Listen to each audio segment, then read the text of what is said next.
Kathleen, thank you for your introduction.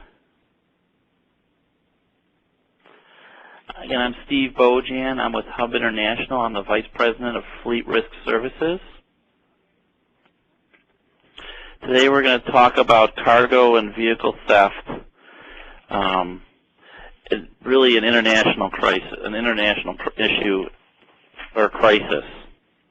Let's start by talking about vehicle theft. During our tough economic times, there's been an increasing vehicle theft throughout North America. The cost to insurance carriers and clients is in the hundreds of billions of dollars a year. Often these thefts are not closely tracked, as companies may take the costs internally, not reported to law enforcement, and also the various agencies involved don't always communicate with each other, so it's really hard to track. Another big issue is stolen commercial vehicles are also used in other crimes. Organized crime will steal tractor trailers for hijackings and other thefts. We've all seen some of the crazy possibilities in the movies, and the reality is often this fiction comes from some level of fact or something that's been done in the past. And with vehicle theft, a major concern today is weapons of mass destruction. You know, we think about a stolen truck with some kind of bad product traveling through a town or city. To me, two good examples, although they weren't stolen, are Times Square and the Oklahoma City bombers, where it doesn't necessarily take a lot of product on an innocuous vehicle to cause a catastrophe. We think about commercial vehicles in particular, oftentimes they're allowed into even semi-sensitive areas because they're so common. Think about a package delivery truck, a construction vehicle, or a service truck going into a place such as an airport or a school area. So we want to really make sure that we control these vehicles because there's a huge safety issue. Vehicle theft has some huge costs to the company. First, obviously, there's the vehicle replacement cost. For many companies, if a vehicle is stolen, even if it has a blue book value per se of a low amount, the cost of replacement can be many times higher for a company. Often, we'll keep, in construction or in refuse, they'll keep a vehicle for 10, even 15 years, and at the time of theft, the vehicle may be worth only a few $1,000s, but the cost of replacement can be $50, $75, even $100,000. So the replacement cost can be huge. When there's theft, there's often employee downtime. An employee who doesn't have a vehicle, we're still paying for him, and for that day and for days after, and we have very little for him to do, or we may even have to get a rental vehicle. So there are increased costs to keep him busy. Management focus. Whenever there's a theft, people have to stop what they're doing and spend time on finding the vehicle, reporting the loss, communicating with other people in the organization or client or customers.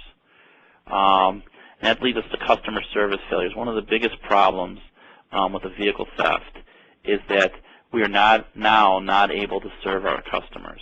And this could be, in the case of a service industry, we can't get out to perform the functions such as repairing systems at a client location, do new construction at a client, or deliver freight. Another one, like I talked about on a previous slide, uncontrolled vehicle use. We may now be responsible for that use of that vehicle if it's involved in a crime. I mean, it's not often the case, but depending on the severity of the situation and what controls were in place to prevent the crime, you could be pulled in, owner of a stolen vehicle could be pulled into a lawsuit. And then there's the increased insurance rates. If there's a history of vehicle theft, rates will go up. I mean, it's a cost. There's a huge cost to replacing vehicles to tracking, and insurance companies are passing those costs on to their clients. When we look at all these costs, I think one of the most important things we see is the iceberg analogy that's often used in the cost of claims in general, which is when we look at the actual, if we were to look at an insurance loss run, the costs that we see are a third to a quarter of the actual cost to the organization. Cargo theft. More than $30 billion in cargo thefts are reported annually. These are the ones that are reported. Many billions more go unreported. Frequency of thefts is increasing every year. The economic downturn, again, has brought about more theft. Thieves are becoming more organized and sophisticated. People are looking for ways to make a quick buck. Third-party intermediaries are making it easier for criminals to deceive shippers. We'll talk about deception. With the Internet and the use of phones, everyone's looking for the cheapest way to ship their product. This has made it much easier since we're no longer dealing with trucking companies necessarily face-to-face or transportation providers. Many thieves have become sophisticated in terms of disguising themselves, and they may even send a legitimate truck operator to pick up the freight, only to have it delivered to a place that is not the actual consignee. Another thing we find is high value products are often targeted. We'll see in a little bit. These can include pharmaceuticals, clothing. I think oftentimes one of the cigarettes. One of the amazing things is, from a transportation standpoint, is we don't often realize how much some of these products are worth. You know, we think of an expensive item like a high-end refrigerator, a truckload of that being worth a lot of money, but we can't get a lot of those items onto one truck. By the same token, you know, we take tennis rackets, which may seem like low value, but if you take a truckload of $40 tennis rackets, you have a load that's worth upwards of hundreds of thousands of dollars. And one of the other challenges is stolen items may pose a safety or health hazard. This is especially true in the case of pharmaceuticals and things like auto parts. Those two industries in particular place a premium on making sure that items that get outside of their supply chain are not allowed into the marketplace.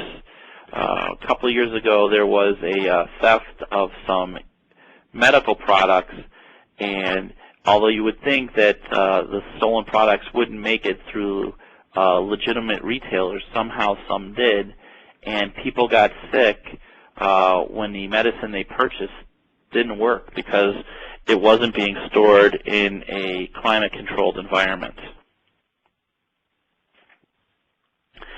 Here are the states with the most reported cargo thefts, and I think this also goes along with the states that generally have some of the highest vehicle theft rates. California leads the country. It's our most populous state. There's also a lot of shipping into the United States through California, followed by Florida, Texas, New Jersey, Georgia, and Illinois. FreightWatch, yes? I think we're seeing a slightly different slide than you are. Which slide were you showing? I'm on states with the most reported thefts. What number is that? Oh, goodness. 1, 2, 3, 4, 5, 6, 7. Okay, we have a slightly different deck on the screen than you do. Hold on one second. But go on and talk, but I'll pull your slide. Okay. These states have the highest reported thefts. I think when you look at most of these states, with the exception really of Illinois and to some degree Georgia, are border states, and large amounts of opportunity, freight inbound, thefts of containers. Also, when you look at all these states, a large amount of organized crime exists in most of these states traditionally, and there's a crossroads of a number of major interstates. So easy access, lots of truck traffic, and lots of illegal activities in these states. So I think one of the really important things to take from this slide is that when we operate in these states, we need to be that much more vigilant, both for vehicle and cargo theft, and know and educate our drivers that when they're in these states to really think about what they're doing, as we'll see in the upcoming slides. We'll look at some common types of cargo theft. Deceptive pickups, as I spoke about a couple minutes ago, where are becoming more and more common, where a freight movement will be negotiated either over a load board or via the phone. Somebody will come in and pick up a load, what seems to be very legitimate, and it will never be seen again. Theft of containers, of shipping containers. It could be from the port area. It could be from a dock. It could be, from a dropped area. It is not that uncommon, especially in California or places of high rail use, such as Illinois. Driver theft. Our drivers stealing loads. Oftentimes, a lot of the information is internal.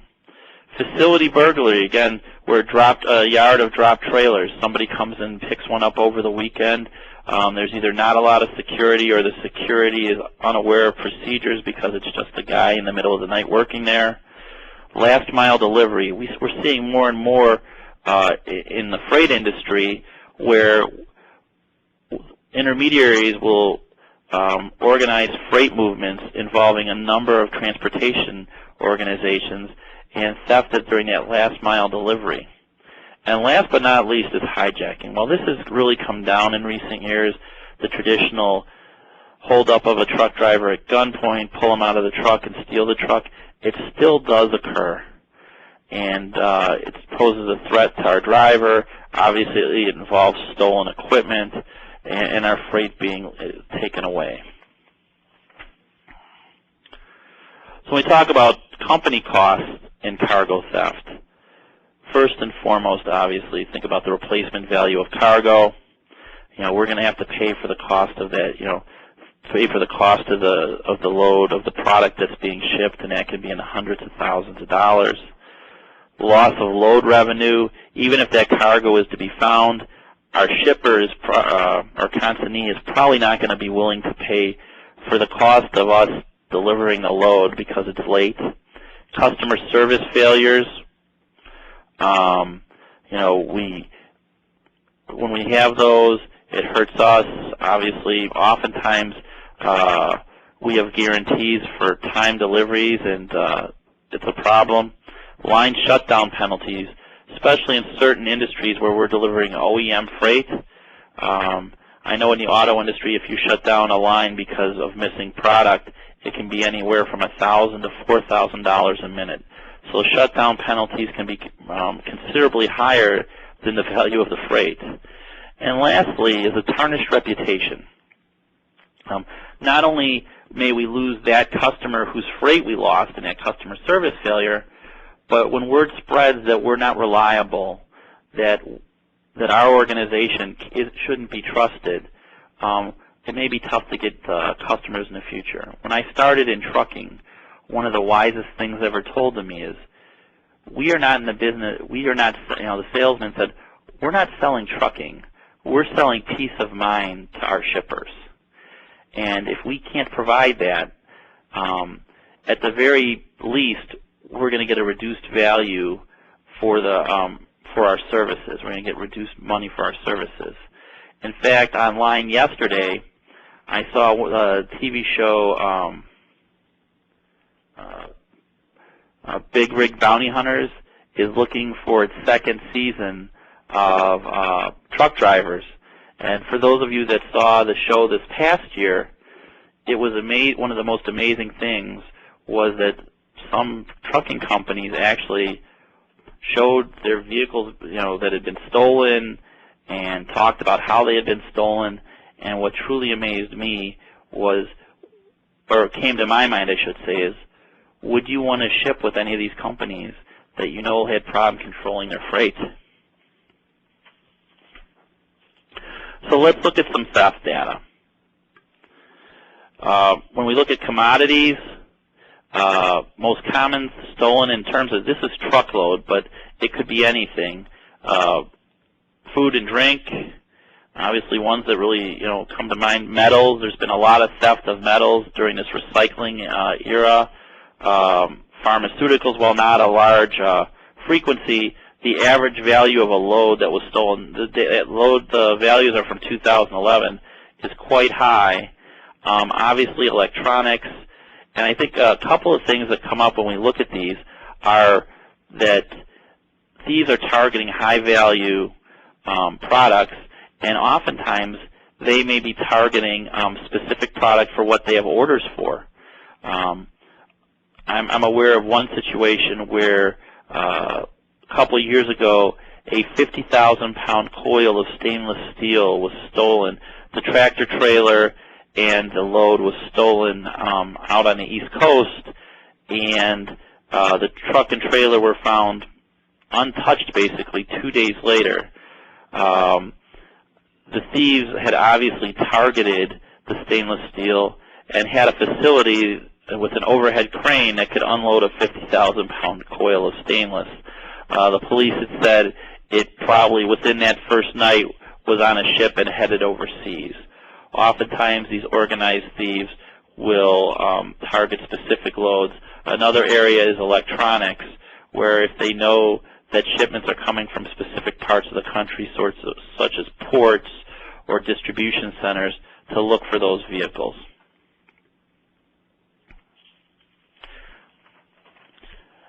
Some common themes that we see with both vehicle and cargo thefts: transportation employees involved.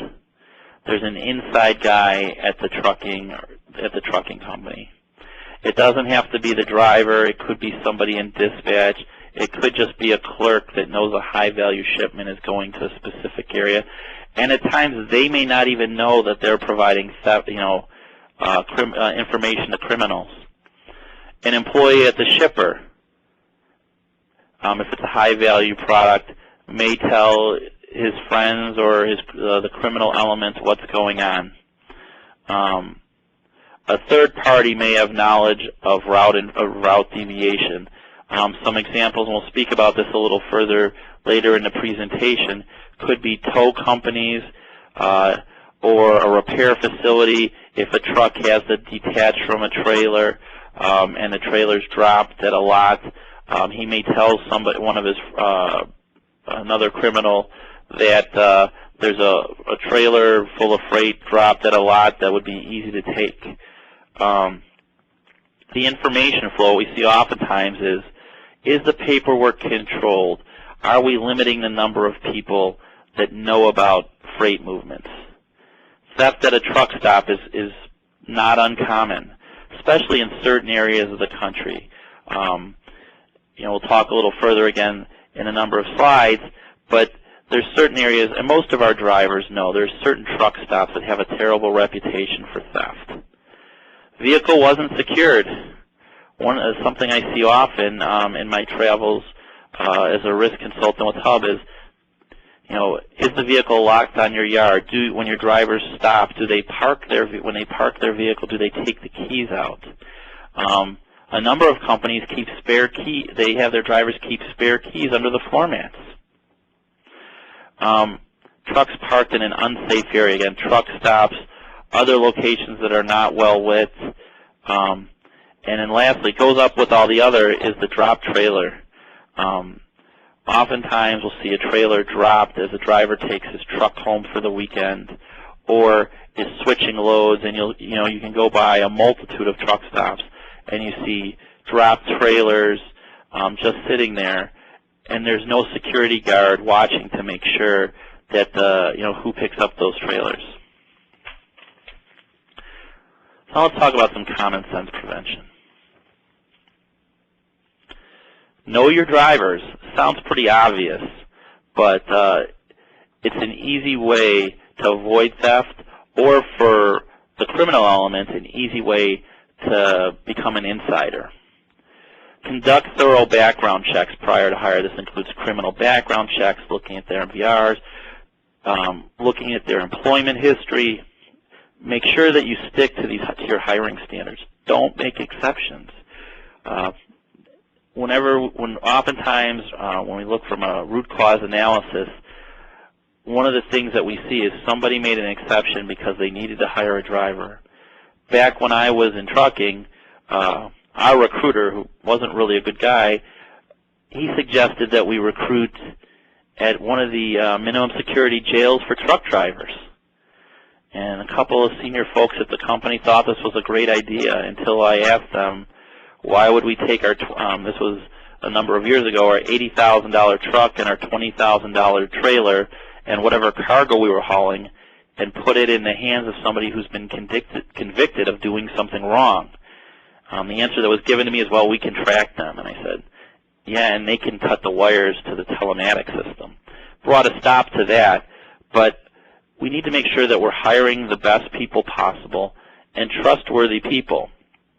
Additionally, dispatchers need to pay attention to their drivers. If we hear that our drivers are having financial issues or possibly, stopping in areas that are not the most savory, pay attention. The dispatcher should ask questions. I think one of the things, a lost art in trucking today, is the dispatcher really knowing his driver. And lastly, on the trucking side, investigate minor issues. If you're missing a few items off the back of one driver's truck, keep track of it. Figure out what happened. Oftentimes, minor issues are practice for a major catastrophe. So it's important to pay attention to these small things. Identify if there's a problem, if there's a theft issue, if the drivers are going someplace they're not going, are going out a route on a regular basis. Investigate the minor issues.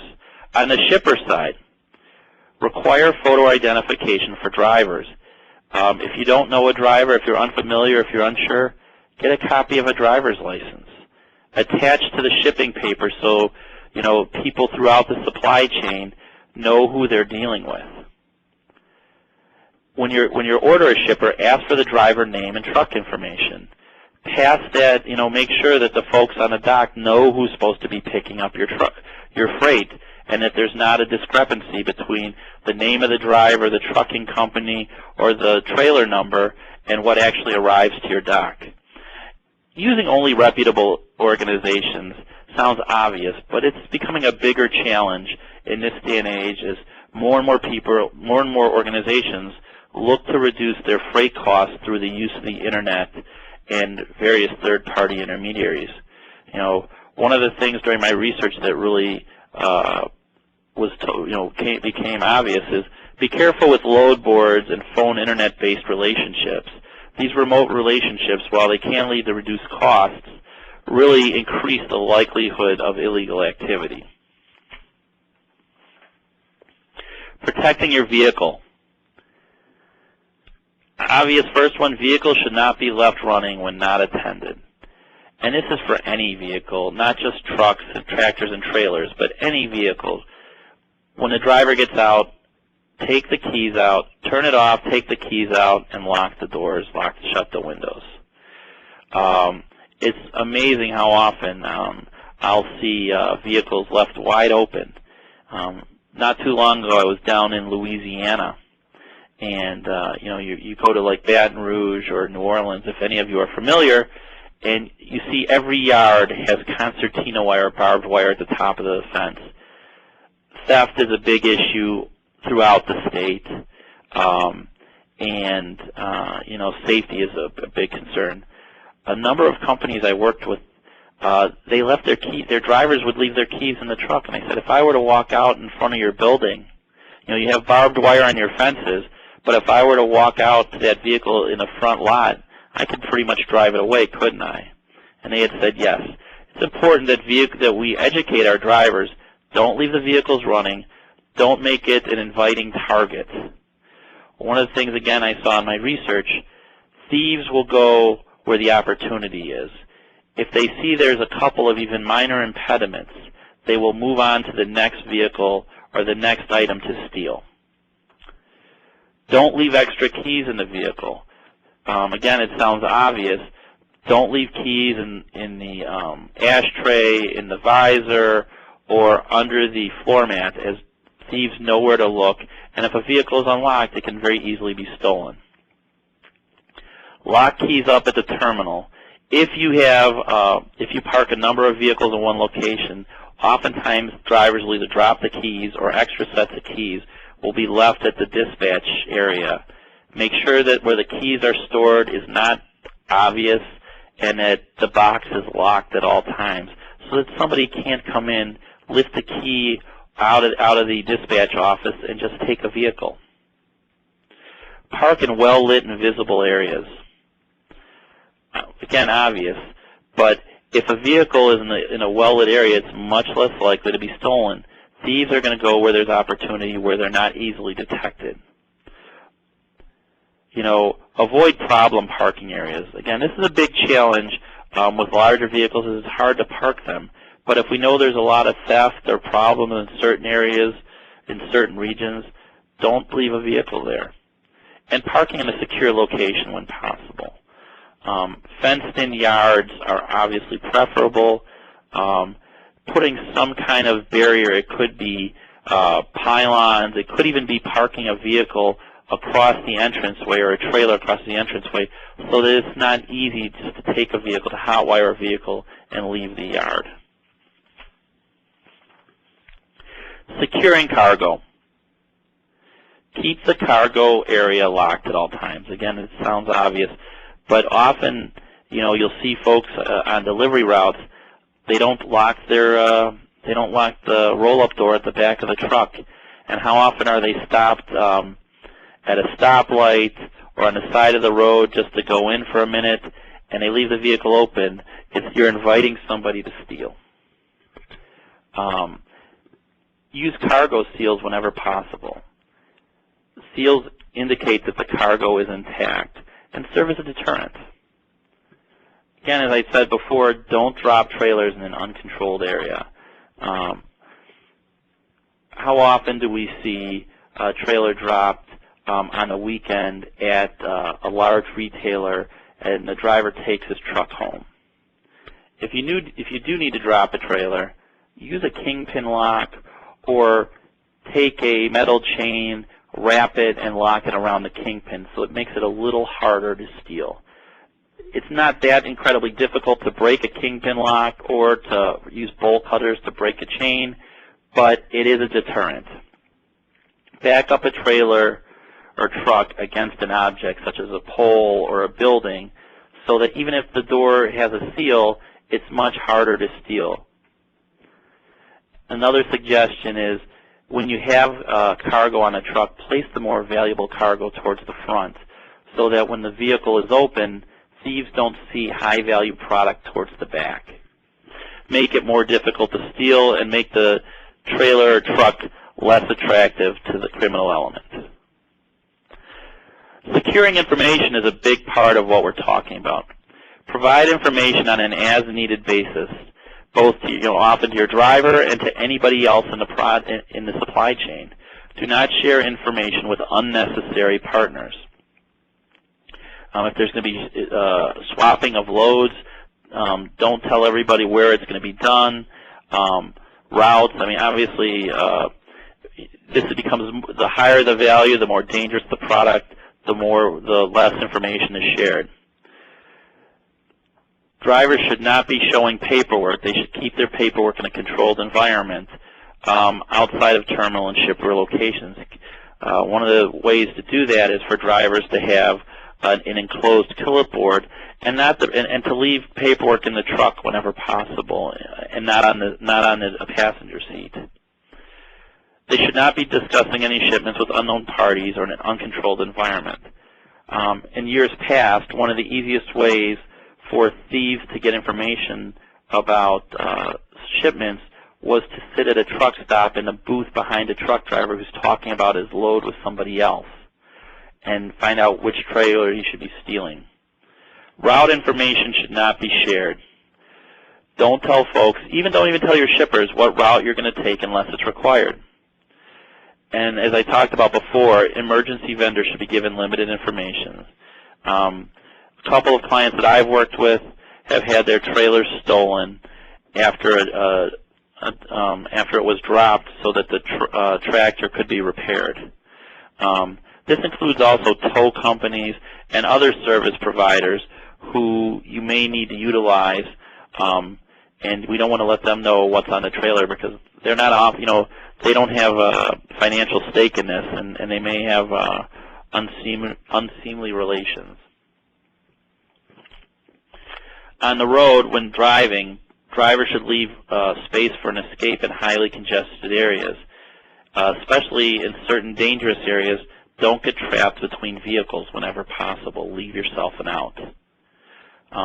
Also, continuously watch your mirrors and have communication equipment such as a phone or CB nearby.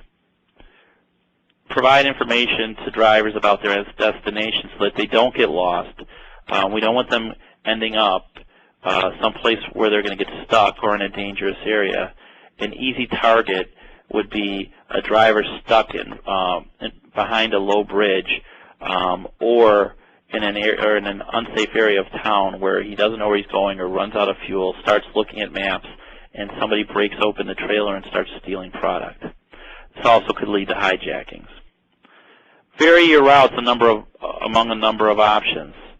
What this is, for drivers who run regular shipments, don't take the same route every time, especially with high-value shipments.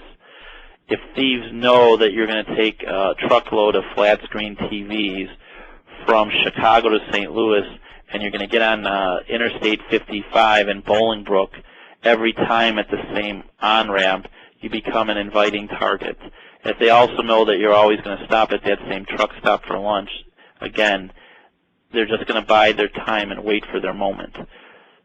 Mix it up, take a number of routes, don't always stop at the same places. Obviously, don't pick up hitchhikers or other guests. These people can, attack our drivers, get information about loads, do other things. Drivers should not be picking up. Most companies have passenger policies, but it's important to follow them. Obviously require communication when there's any significant deviation. We should know where our drivers are going for the most part, maybe not down to the exact rest stop, but dispatch needs to know what's going on. It's especially important both for freight and cargo theft. If there's a problem, we need to know where, or at least have an idea of the general vicinity of our vehicles. Plan, again, to avoid problematic locations. For fuel, oftentimes truck stops are not in the greatest areas. And what we see more and more with eating and sleeping is states have been closing rest areas, so there's limited places to park in urban areas and then also out on the open highway. So planning ahead where you're going to take your rest breaks can be very important so that you park in a safe and well-lit location. When a problem does occur, when we talk about the obvious, know who to call. Have a plan in place. We'll talk a little further. Obviously, the driver needs to know to call management. Are you going to call the shipper? Which law enforcement to call? Insurance carrier, outside vendors. Have that call list available so that these things don't usually happen at 1 in the afternoon. Know who to get engaged in the process right away, because time is of the essence. Now let's talk about some best practices. We talk about key differentiation, vehicle controls, key differentiation. I was at a truck fleet a few months ago, and they had a fleet of they were telling me that one of the truck fleets only has 3 or 4 different keys. They were able to use the same key to start almost half of their vehicles. They went back and had all of their tractors rekeyed. Certain truck models only have a couple of different keys. So make sure that anybody can't just walk up to your truck, put a key in, and open it and get it started and drive away. Some fleets have gone to kill switches, which are hidden switches that need to be activated, oftentimes in a certain order to start the vehicle. Some fleets are going to remote control vehicle. so that it can't be started if it's flipped off from a remote location. Employee fobs. We see this more with telematics, but where to start a vehicle, not only do you have to have a key, but you have to have some kind of RFID tag that identifies who's driving that vehicle. Biometrics. We're not seeing much of this yet, but something I see more in buildings and is coming to fleets in terms of controlling who drives. Video cameras. Again, when you look at the video camera systems, when you use it, you can tell who's driving your vehicle. And again, one of the other common sense ones, parking policies, where your vehicles can be parked, whether it's on the road or at home. Does it need to be in a well-lit area? Having a documented parking policy so your drivers know where a vehicle can be parked, that it's not parked in an unsafe location. One of the most common things I see with truck tractors and some other service vehicles, if you go in a lot of cities, is they're parked on the side of the road. And again, you're inviting vehicle theft. Freight protection. We talk about preventing cargo claims. What I'll call tattooed trailers. Avoid, while plain white trailers can be nice in terms of not calling attention to yourself, and this is often done with armaments and explosives, hazardous materials, so that you can innocuously go through town. On the flip side, when it comes to trailer theft, that plain white trailer is very attractive because it's hard to differentiate that between any other plain white trailer. It can be hidden in plain sight. As a matter of fact, again, going back to my trucking days, it was amazing. I worked for a large shipper, or a large trucker. Our biggest competitor had 8 or 10 of our rental trailers on their lot, and they were using them just because there were no markings on it except for the trailer number. So it's a lot harder to steal. It's easier to identify your trailers, and if there's something askew, when you see the name of the company or some other obvious markings on there. Both on the inside and outside of the trailer. Glad hand locks.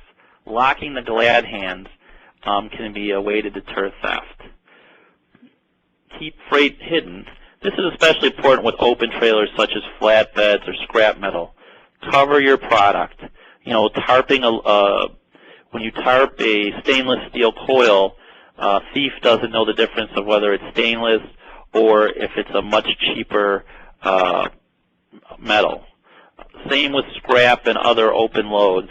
By covering them, thieves can't see that it's copper or other high-value materials, so they're much less likely to steal. Using high-end trailer seals can be very helpful. While the tin seal does a nice job of telling you that it's intact, it doesn't really stop a thief from breaking into a trailer. There's some very high-end seals that are quite difficult to break unless you have the proper tools. So they may be something to invest in, and they're not high cost. The best trailer seal I've seen on the market, I think it comes from Red Flag actually, is only about $4.50 or $5 a piece. Another good way to prevent theft of trailers and freight is locking dropped trailer dollies. If somebody drops a trailer, putting a padlock and chain on the dolly so that it can't be raised can be a deterrent. Scheduled trailer checks. This can be both on the yard and off-site.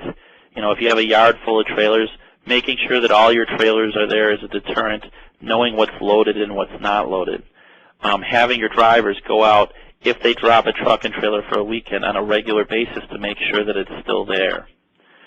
And then lastly, I think one of the most important things is rigid policies and procedures. Make sure that everybody knows what your policies are and follow them. And it sounds pretty obvious, but it's the variability that often leads to problem or a lack of controls.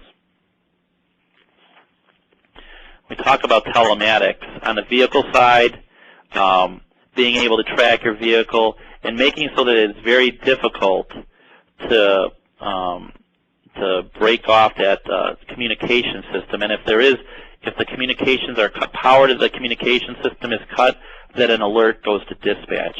So we want to have breadcrumbing to know where our vehicle, the last location, and where our vehicle was and where it came from. So if there's some kind of theft, ETA updates, when and where should it be, so that way dispatch can keep track not only where it is, but where it's supposed to be on these benchmarks. Some of the systems will actually tell you when the trailer doors, if it's hooked up to the tractor, when the trailer doors are open, so that you know when the trailers have been opened, and the possibility of freight removed. Route deviation alerts and geofencing. This way you know if your truck or trailer is somewhere where it's not supposed to be. On the trailer side, Telemax, this is all we're talking about, hooked up to the tractor, hooked up to the vehicle. There are now a couple of systems where that are untethered, so that you can actually just track the trailer if you were to leave it dropped or in a drop yard, either in a controlled or uncontrolled environment. These usually have solar or battery powered, allow you to know where your trailers are up to the minute, or at least up to every 5, 10, 15 minutes. And in some cases now, there's companies are tracking not the trailer, but even within remote tracking devices in pieces of cargo, such as a crate or a specific box. One of the other best practices is having a plan in case something goes wrong. On the external side, have a relationship with law enforcement. Who do you call if a vehicle is stolen or cargo is stolen? At the federal and local level, who can you call so that they are going to they're going to act on your information and act on your problem? In years past, prior to 9/11, FBI got involved oftentimes in these things. Now they're not nearly as interested as they used to be. So having those relationships, knowing who to call, and by them knowing you, they're much more likely to act.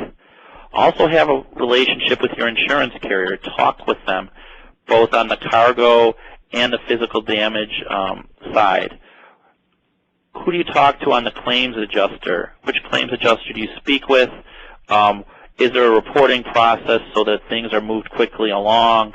A number of insurance carriers, most notably Travelers, have special investigation units that, if engaged quickly, have a pretty high rate of finding freight and trailers and equipment intact.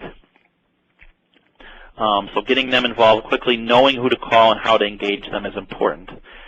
Also having some vendors that you work with, whether it's towing, investigation, or the possible tracking of product, serial numbers online, can be very important and helpful in terms of recovering vehicles and freight. On the internal side, having a management plan. Who gets contacted and when? Most often, thefts don't happen at 1 in the afternoon or at 10 in the morning when everybody's on board and things can be done. Who do you contact in the middle of the night? Who does your dispatcher contact when something goes wrong? Informing customer. Who needs to make that contact at one point, and how do we keep them in the loop to know if their product is going to arrive? Another part of this is tracking progress of what's being done and where you are in the overall process. I remember a number of years ago, again personally, where my company had lost a trailer. It wasn't stolen. Our driver had misplaced it, and it had gone missing for 4 or 5 days in the Chicago area, and I had been tasked with finding it. Our dispatch, they just weren't that interested, unfortunately. Luckily, I had been able to contact the driver, communicate with the driver, having that process of knowing how to get a hold of our driver, who was not on duty at the time, find out where he dropped the trailer or where he thought he dropped the trailer, and to find it and get it back to our customer, which I was able to do. Another part of this is fleet awareness, being able to send a message. Again, I talked about those tattooed trailers. If a truck or a trailer is stolen, letting everybody know in your company that may be working in that area to be on the lookout for a vehicle or a trailer. And then lastly, doing some root cause analysis. Why did this occur? What were some breakdowns in your system that let this occur so that this can be a learning experience going forward, and prevent this from happening, the theft from happening in the future. Hub is partnered at this point with CargoNet, and they do a lot of work in terms of with shippers and transportation companies as to prevention and knowledge and to prevent cargo theft. They have a reporting network, so you report to them. They have relationships with federal, state, and local law enforcement to get the word out so that your vehicle or your trailer is being looked for quickly.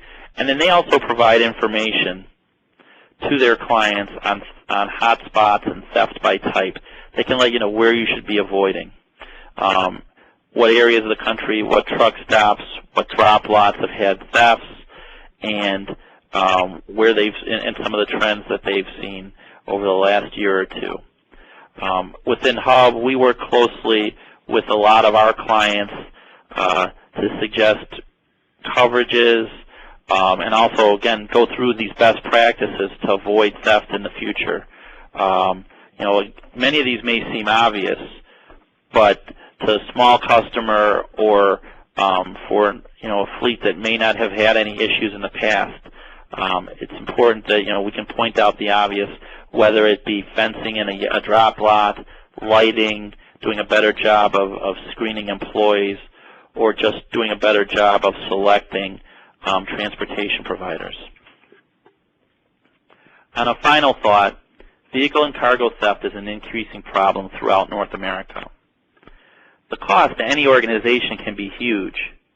It is up to all of us to be vigilant and not allow ourselves to become victims. A little bit about Hub International. We're a leading international insurance brokerage that provides a broad array of property, casualty, insurance coverages.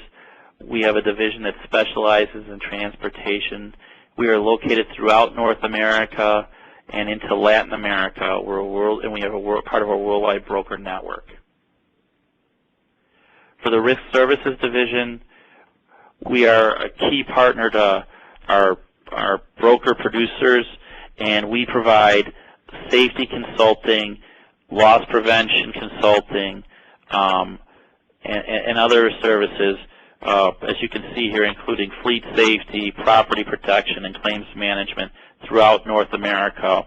Most of our consultants have significant experience in an industry and are very well versed in best practices. If possible, I now open up to any questions.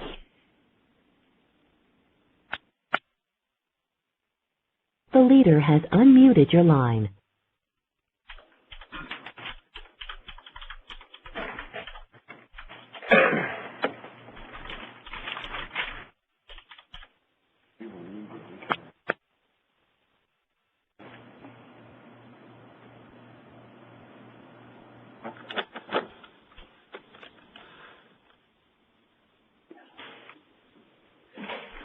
Well, if there are no questions, I want to thank everybody for attending, and I look forward to working with you in the future. My contact information is here, stephen.bojan@hubinternational.com, or you can give me a call at your convenience if you would like at 414-247-8734. Thank you very much. Thanks, Steve.